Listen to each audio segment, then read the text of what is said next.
Welcome to Your Fix. This is Oversimplified. Today we are going to be repairing a iPhone 5 battery. So let's get right to it.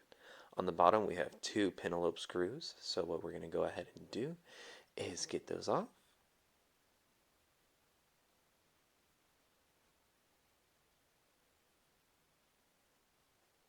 Now of course you want to make sure that you're going to keep these screws organized. You can either put these off to the side, but I like to put these on the bottom since they're on the bottom of the phone.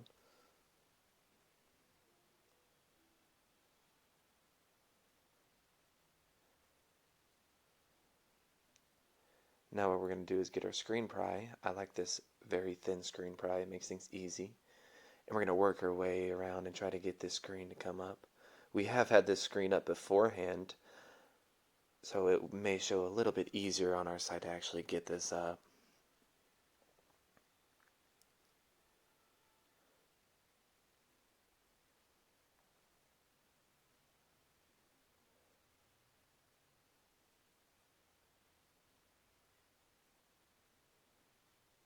You want to make sure not to put too much pressure as to not break the glass.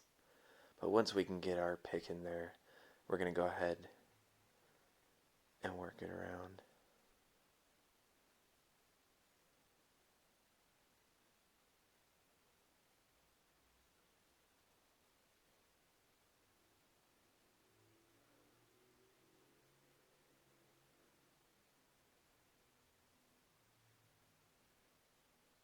Now I find it easier that you can use your fingernail if they're thick enough. You can kind of run it down the edges like this. Now you want to make sure that you take your time when you do this as to not break the glass, but like I said, we already got this screen up and there wasn't too much adhesive holding it down. So we're going to pry this up, and we only want to bring the screen up to about 90 degrees so as you don't stretch out these ribbon cables on the top. Now the only parts that we're going to need to undo are these bottom brackets over here on the right. You got 3 screws all together if you want to take off all of the brackets.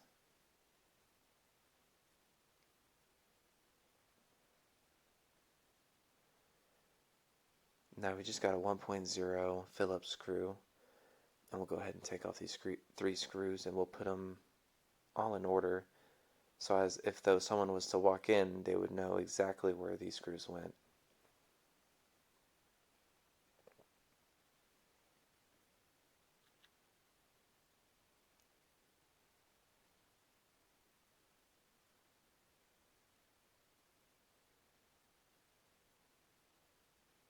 Perfect. Now that we got those down, we'll rip up this bracket. As you can see, the ribbon cable is actually sticking to this bracket, so we'll go ahead and pry that off.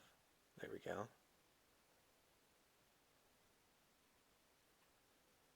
Now that it's disconnected, we can look into this pull tab,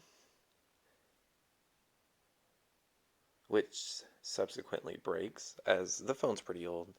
So there are other ways to do this.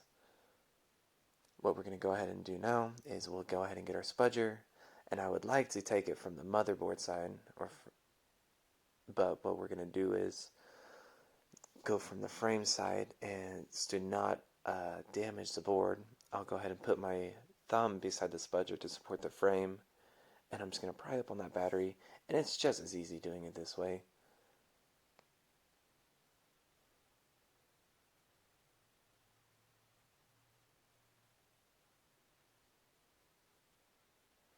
So just a little bit of pressure, and voila, we got that off. Super easy. Otherwise, with the pull tab, it would have been a quick pull and the battery would have came right off. So a lot of batteries, the adhesive does come with the battery, but with the adhesive that we got, it just seems a little lackluster. It's not very sticky, and I just want to do the phone justice, so we're just going to go ahead and get our double-sided tape, and we're going to go ahead and get that cut out and get the tape applied. Usually with these, you only need one, or usually I would recommend 2 strips. This cheap actually is super affordable. A lot of times you can get this for under $3 for an entire roll. And if you don't do repairs on a daily basis, that roll is going to last you a considerable amount of time. Sometimes it can be a little hard finessing that tape into place. It's almost an art form, but it just makes the job all that much more enjoyable.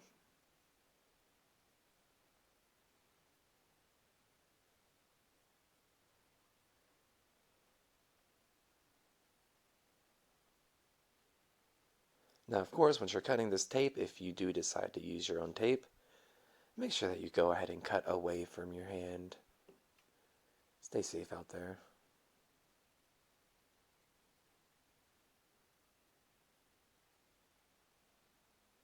And we'll go ahead and get that up and apply that second strip of tape.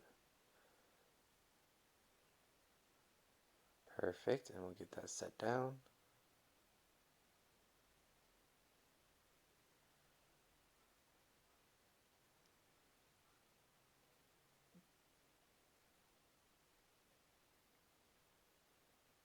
And we'll get our replacement battery. Get that ready. Get the top of this double-sided tape. This can be a pain sometimes getting the plastic off the top, but that's just how you know you got good tape.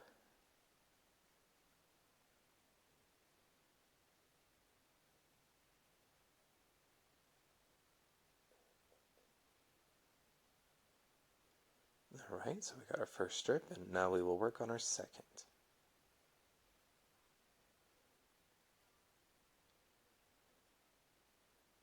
There we are. Smooth as butter, so we'll get our replacement battery and plop that on in there. And we'll go ahead and press down nicely to make sure that it sticks perfectly in there and make sure it's not moving around at all. And of course we don't want to torque the back glass on there. We want to keep that at a 90-degree angle. So this ribbon cable should just click back in just like a little Lego brick. Sometimes you gotta wiggle it around just a hair to make sure that lines up perfectly.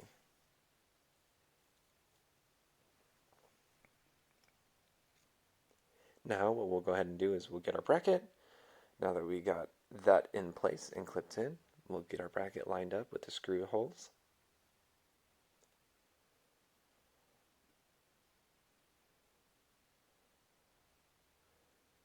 Now if you haven't yet, go ahead and leave a comment down below as per what you'd like to see in future videos. I'll go ahead and get this screw in, and I'll usually go about a 1/4 inch to the left as to align the thread so I don't strip them at all, because stripping threads is not a fun way to repair a phone.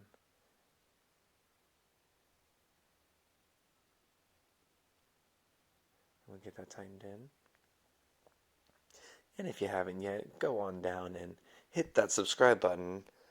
We're going to be making a lot more repair videos and reviews in future videos.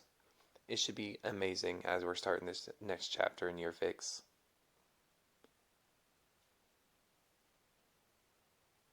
And we'll get that tightened on in. Perfect. And we'll go through, make sure they're all tightened. So you got the hinges on the top of the screen. You want to make sure those are nice and in the frame. As you'll see, it slides in perfectly on the top, and then you just kind of put a little pressure down. You'll feel it click into place. You don't want to put too much, as to not break the screen.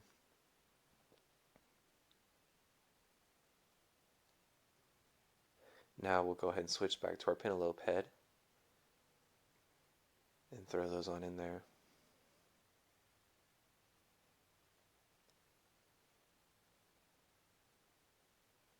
Sorry, I'm a little off camera here. We're going to get those tightened in.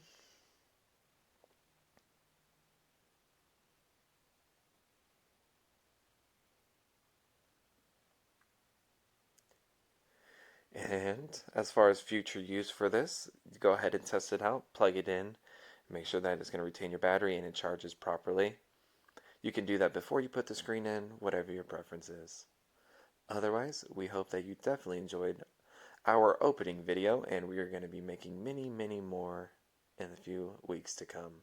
Thank you again for watching, and again, like and subscribe.